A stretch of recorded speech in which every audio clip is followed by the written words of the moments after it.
Personne, hier personne n'est venu, aujourd'hui personne n'est venu. Ici, c'est inacceptable. Il faut dire la vérité. Alors s'il vous plaît, la bureaucratie, étendez la vue. Pas la vue, vous connaissez le sentiment. Pas, enfin, pas le sentiment. Le fait est que quiconque vient ici présenter un rapport doit être le chef de cette agence. Alors s'il vous plaît, communiquez-leur. Dans cette vidéo, les représentants des pays de la CEDEAO expriment leur frustration face à l'absence de certains dirigeants de la commission de la CEDEAO et discutent de diverses questions affectant la région. Le document qui nous a été présenté, c'est une visite guidée de la direction. Ce n'est pas un document de travail. C'est-à-dire, c'est comme si vous voyez Guy Marius Sagna, on vous dit, voilà Guy Marius Sagna. Il s'appelle Guy Marius Sagna. Il a 1,80 m. Il pèse 100 kg. On nous a juste guidé. Ce bureau-là, il s'appelle comme ça. Ce bureau-là, il s'appelle comme ça. Il y a 6 directions. Il y a 20 divisions. Voilà ce que c'est que ce document. Ça, c'était pas la peine de venir ici. On aurait pu nous l'envoyer. Il n'y a pas de chiffres. Bilan. On ne nous annonce pas ce qui est prévu pour l'année. Ce document-là, on aurait pu nous l'envoyer. Ça, c'est ma deuxième critique. Et c'est pour ça que je dis, je comprends pourquoi est-ce qu'on est venu à 12 h. Parce que ça ne prend pas beaucoup de temps. Voilà comment s'appelle le vice-président. Il est sénateur au Nigeria.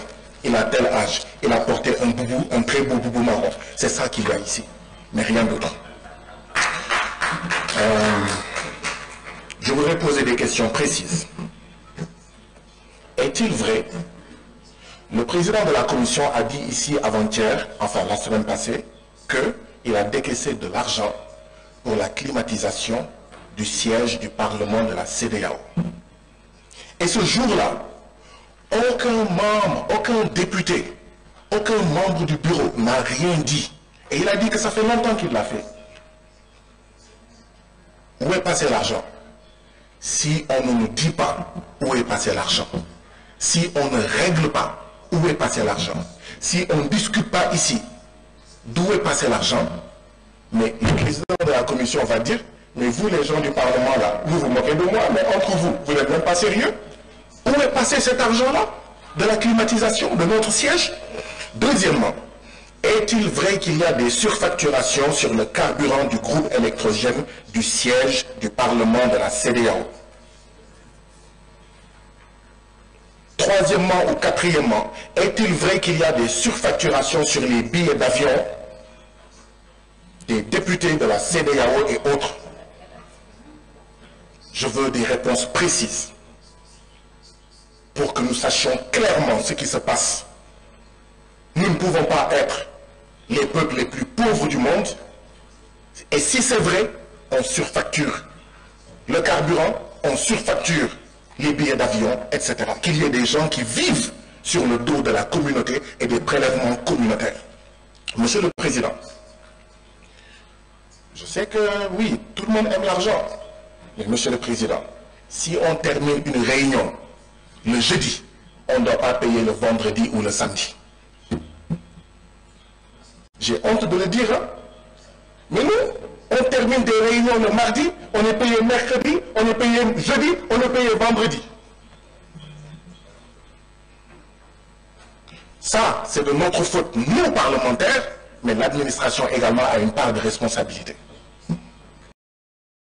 Mais Monsieur le Président, si on termine une réunion le jeudi, on ne doit pas payer le vendredi ou le samedi. J'ai honte de le dire, hein? Mais nous, on termine des réunions le mardi, on est payé mercredi, on est payé jeudi, on est payé vendredi. Ça, c'est de notre faute, nous parlementaires, mais l'administration également a une part de responsabilité. Ça ne peut pas continuer. Moi, j'aurais honte de regarder le peuple nigérian dans les yeux, le peuple sénégalais dans les yeux, le peuple béninois dans les yeux et lui dire, je suis payé pour des jours que je ne travaille pas. Il faut que ça s'arrête. Et ça existe. Monsieur le Président, lors de la présentation de notre rapport pays, Notre frère, parce que je suppose que dans cette salle, nous sommes entre frères et sœurs de la CEDEAO.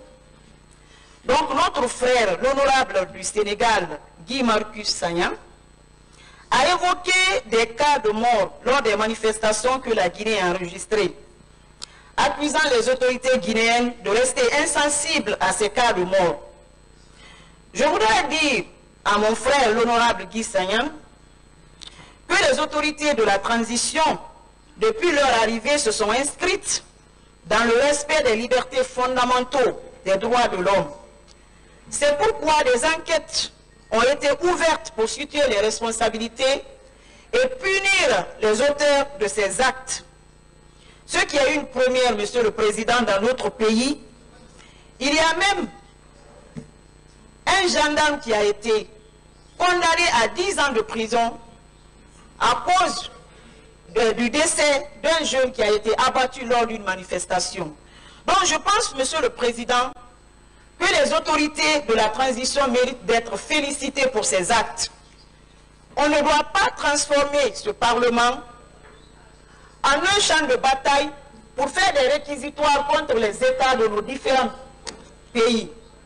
Je pense que nous sommes là pour promouvoir l'intégration sous-régionale et je voudrais que tous ceux qui sont dans cette salle sachent que la République de Guinée a décidé de rester membre de la CEDEAO malgré les sanctions qui pesaient sur notre pays, malgré que certains pays avaient décidé en transition de se retirer, mais la Guinée est restée parce que la Guinée veut respecter ses engagements vis-à-vis de la CEDEAO. Il y a eu beaucoup d'actes qui ont été posés, que je tiens à rappeler ici par les autorités de la transition, dans le cadre du respect des droits de l'homme dans mon pays. Monsieur le Président, je voudrais commencer par quelques petites observations avant d'aborder les 3 points que je voudrais aborder. Il s'agit d'abord de la présence des députés en plénière. Vous avez tout à l'heure évoqué la question en début et je pense que nous devons aller dans le sens que vous avez souhaité. Mais c'est nous-mêmes qui avons révisé notre règlement intérieur pour définir un quorum à constater par les listes d'inscription et non pas par appel. Alors qu'habituellement, c'est par appel et donc présence effective avant le démarrage de nos activités. Peut-être que ce que nous avons fait n'est pas totalement la bonne manière. Il va falloir revoir notre règlement intérieur. Il y a aussi les articles 65 et 102 de notre règlement intérieur que nous devons revoir pour redéfinir nos relations avec la commission de la CEDEAO en termes de présence, en termes de transmission de documents et en termes de définition d'un certain nombre de délais pour pouvoir avoir une meilleure harmonisation de nos relations. Je pense qu'il y a des dispositions que nous devons revoir dans notre règlement intérieur pour régler ces questions-là. Cela dit, Monsieur le Président,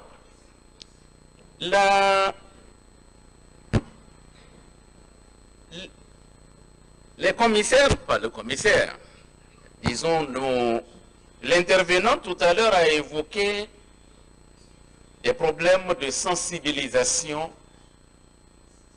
des différentes institutions de la CEDEAO sur les activités que mène la CEDEAO. Puisque c'est le commissaire en charge des questions finances au sein de la CEDEAO, dans le budget du Parlement de la CEDEAO, il était prévu auparavant de petits fonds pour les délégations nationales pour mener des activités de sensibilisation, chacun dans son pays.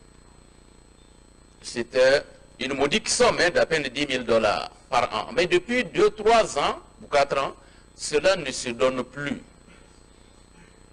Et pour toute réponse, on nous dit que c'est de la commission même qu'il a été décidé que ces petites subventions ne doivent plus être données, ces petites dotations, pour permettre aux députés dans leur pays de mener des activités de sensibilisation autour de ce que la CEDEAO est en train de faire. Qu'en est-il exactement?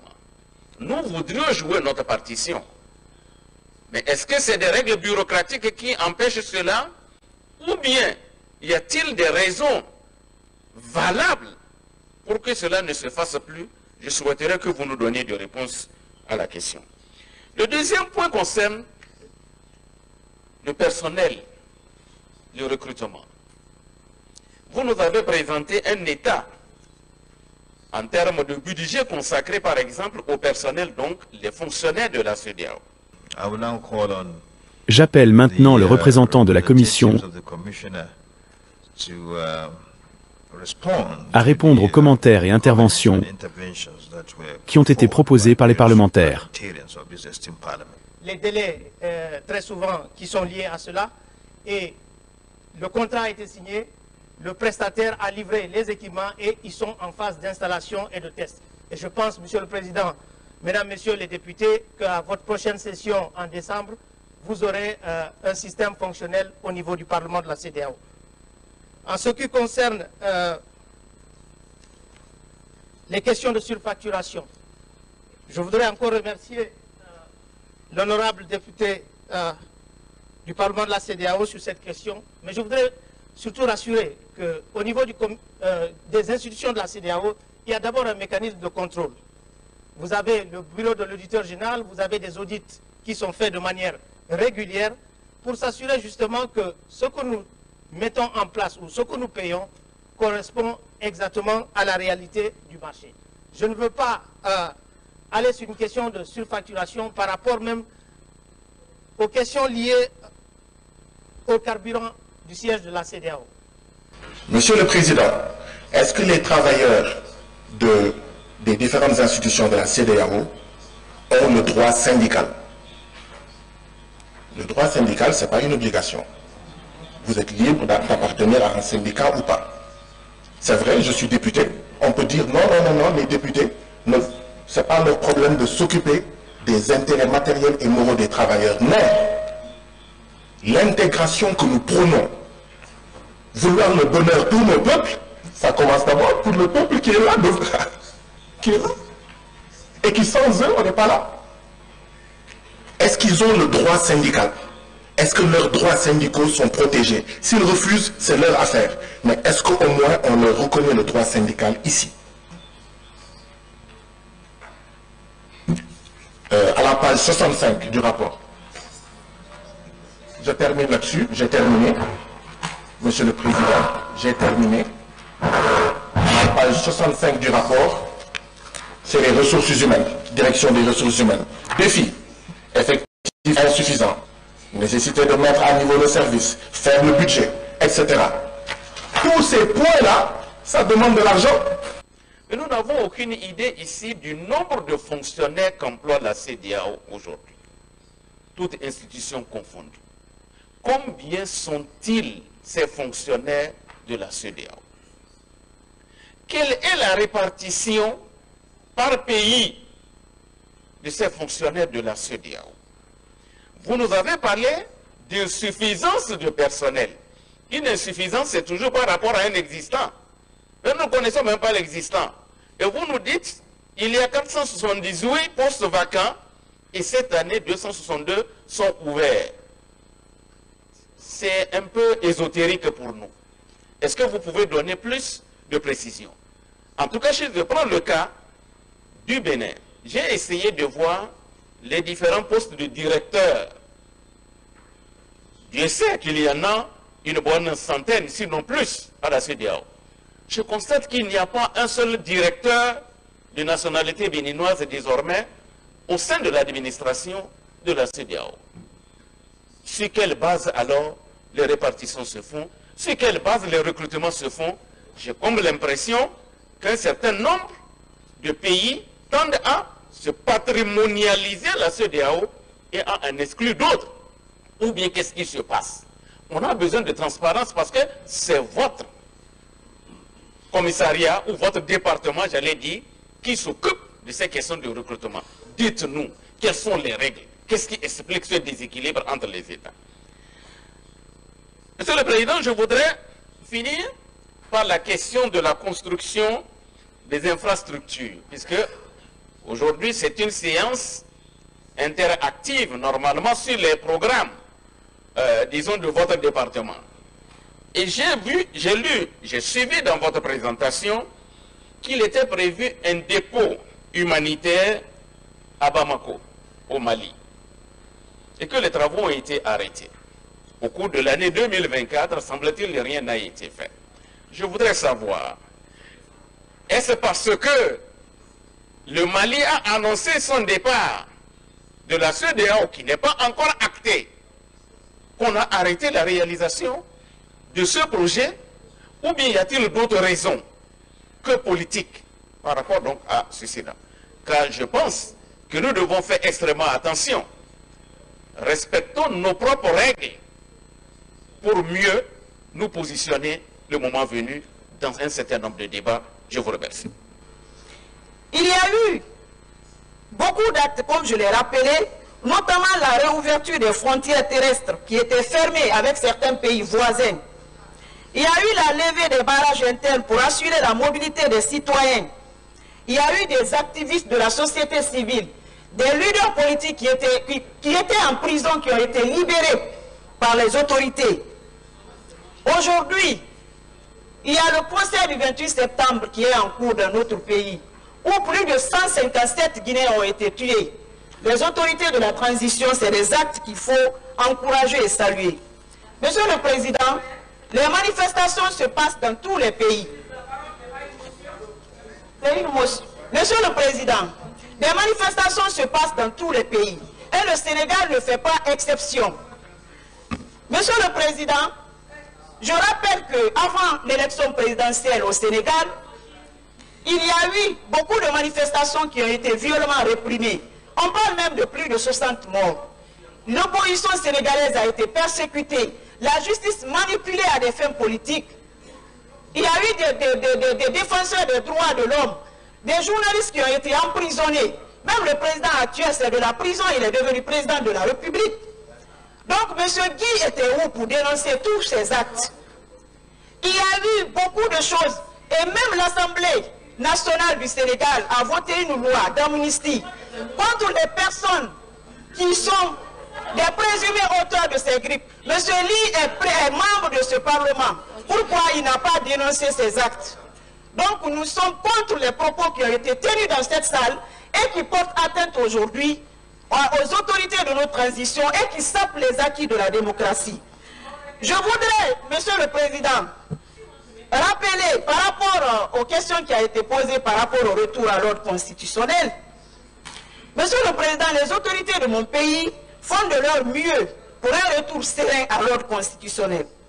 Pour le moment, nous nous conformons au chronogramme dynamique qui a été trouvé avec la CEDEAO et les autorités ont suffisamment montré leur volonté de respecter leur engagement vis-à-vis de la CEDEAO.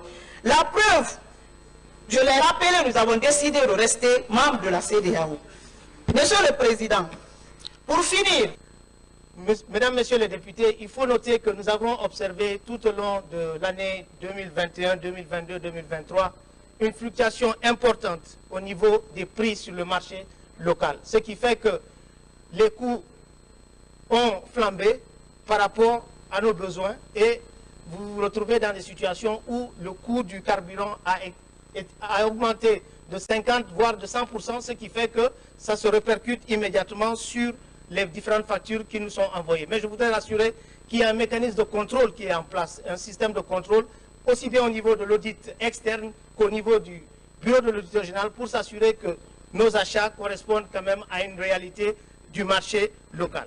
Par rapport à la question des billets d'avion, en fait, c'est une question qui a été soulevée par de multiples intervenants. Je suis d'accord avec vous qu'il y a des coûts excessifs par rapport aux billets d'avion.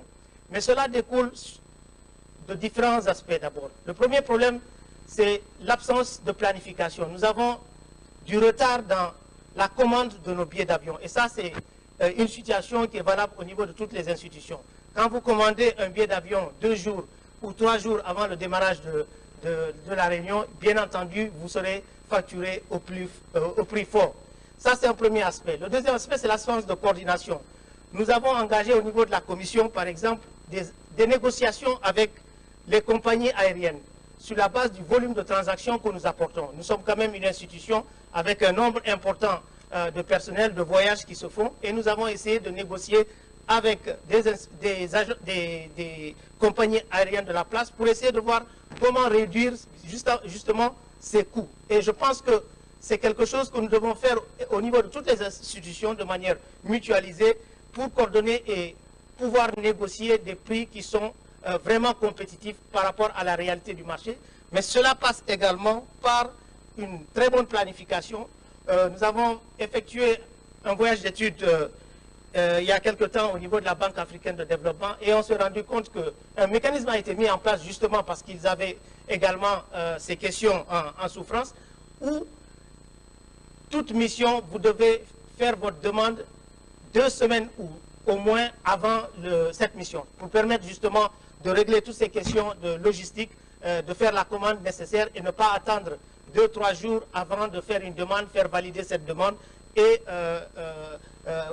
demander au niveau des compagnies aériennes l'établissement de ces billets d'avion. Parce que quand vous achetez un billet 2 ou 3 jours, définitivement vous aurez un tarif extrêmement coûteux par rapport à ce.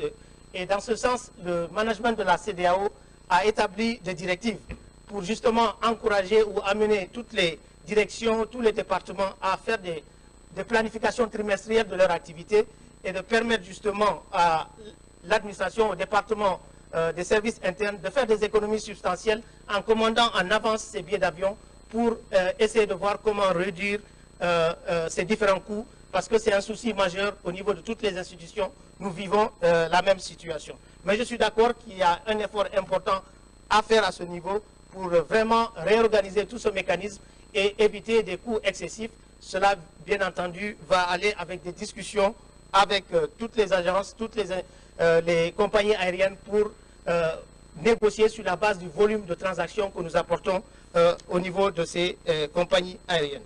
La question du droit syndical. Effectivement, nous avons ce que nous appelons le staff representative au niveau de la commission de toutes les institutions de la CEDEAO, donc des représentants qui sont là pour le personnel professionnel, mais aussi le professionnel local. Et donc, nous avons, pour répondre à votre question, un système de représentation au niveau de toutes les institutions de la CEDEAO.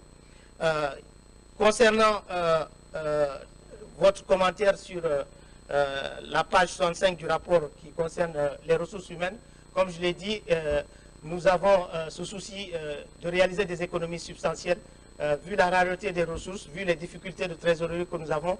Et je suis parfaitement d'accord avec vous que des efforts soutenus doivent être mis en place pour renforcer davantage et veiller à sécuriser le peu de ressources que nous avons et que ces ressources puissent être utilisées par rapport à nos différents programmes et projets. L'honorable Samsou du Ghana a parlé de l'absence de mécanismes organisés pour l'accueil des honorables députés au niveau des différentes réunions organisées ici au Nigeria. Je pense que nous prenons bonne note avec nos collègues du Parlement de la CEDEAO pour essayer de mieux organiser cet aspect afin de vraiment satisfaire et de rendre vraiment, de respecter quand même le statut important des honorables députés par rapport à ce qui se fait ailleurs sur cette question. Concernant la passation des marchés, je voudrais rappeler que nous sommes régis par le Code des marchés des institutions de la CEDEAO et ce Code des marchés définit des seuils de passation de marché. Ce qui reste précis et clair, c'est que même dans le cadre d'un appel d'offres national, qu'est-ce que j'appelle appel d'offres national? C'est un appel d'offres, par exemple, organisé ici au Nigeria. Tous les ressortissants de la communauté sont autorisés à participer à cet appel d'offres. Et donc, le Code des marchés de la CEDEAO indique clairement les dispositions en termes de publicité, les seuils requis pour des publicités au niveau local, au niveau régional et au niveau international. Nous utilisons notre site web où nous publions toutes les opportunités de passation de marché. Nous publions également, en fonction de l'importance du marché dans les États membres, nous demandons des publications dans les journaux, dans les États membres. Et je voudrais vous rassurer qu'au niveau du portefeuille de passation de marché, nous avons beaucoup de compagnies qui ne sont pas forcément basées ici au Nigeria, qui est le siège de notre institution. Et ça, c'est sur la base des dispositions qui sont prévues au niveau du Code des marchés des institutions de la CEDEAO. La question des tickets, encore une fois, je l'ai dit, ça demande une coordination, ça demande une meilleure réorganisation du système, ça demande de la négociation sur la base du volume de transactions. Il est important que nous puissions mutualiser tous les efforts au niveau de toutes les institutions pour pouvoir vraiment gérer cette question des billets d'avion qui, aujourd'hui, est une question qui concerne, je pense, l'ensemble des députés, mais également le management de la CEDEAO. En ce qui concerne le budget, un commentaire également a été fait sur la question de la mise en œuvre du budget approuvé. Je vais laisser l'opportunité à mon collègue du directeur du budget de bien vouloir répondre à cette question. Sur la question de la visibilité, nous sommes parfaitement d'accord. Nous devons communiquer davantage et je pense que le management de la CEDEAO est en train de revoir cet aspect parce que nous avons une direction de la communication qui est aujourd'hui en train de développer vraiment une politique de communication beaucoup plus agressive pour que nous puissions montrer exactement ce que nous faisons sur le terrain. Et je suis totalement d'accord également sur la question d'associer davantage les parlementaires, tous les intervenants au niveau de la CEDEAO pour qu'ils puissent s'impliquer davantage et mieux vendre l'image de l'institution. Et je pense qu'il n'y a pas trop d'observations à faire sur ce point précis, puisque nous partageons ces mêmes inquiétudes. En ce qui concerne l'honorable Bachir Daouda a parlé de la question de la mise en œuvre, le taux d'exécution du budget. Je vais encore une fois laisser cette question à mon collègue de la direction du budget. Au niveau du siège de la CEDEAO, je voudrais informer que nous sommes à 40% d'exécution physique. Nous avons, il y a 2 semaines, procédé à une réception technique puisqu'ils ont complété le 11e étage. Je voudrais aussi rappeler que ce siège est un don de la République de Chine, populaire de Chine, et la CEDEAO. Je voudrais informer que nous sommes à 40% d'exécution physique.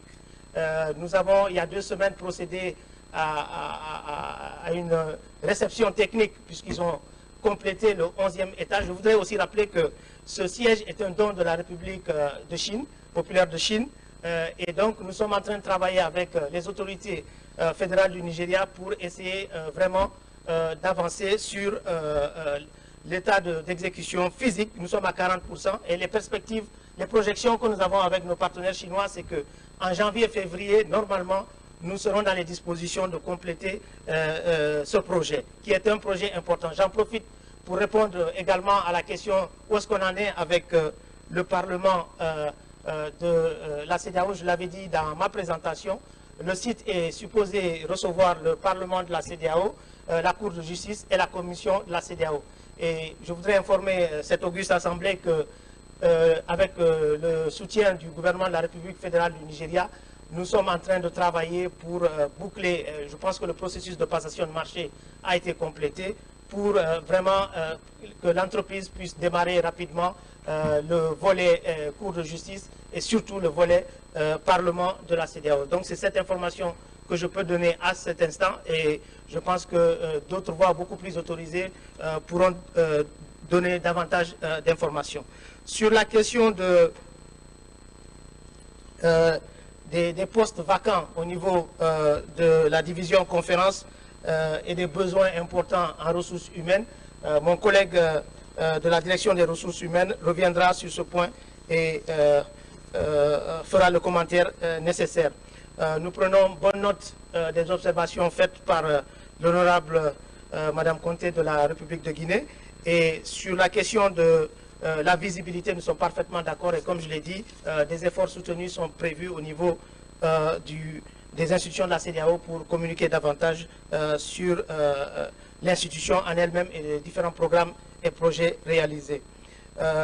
L'honorable Chérif a fait un commentaire sur l'état de mise en œuvre du budget, et comme je l'ai dit, notre collègue va en parler, sur l'état d'exécution physique et financier également des différents projets, c'est important, et je pense que nous prenons bonne note pour nos prochaines interactions. Nous verrons également à donner... nous verrons également à donner beaucoup plus d'informations sur ces questions, sur l'audit. Equaltons.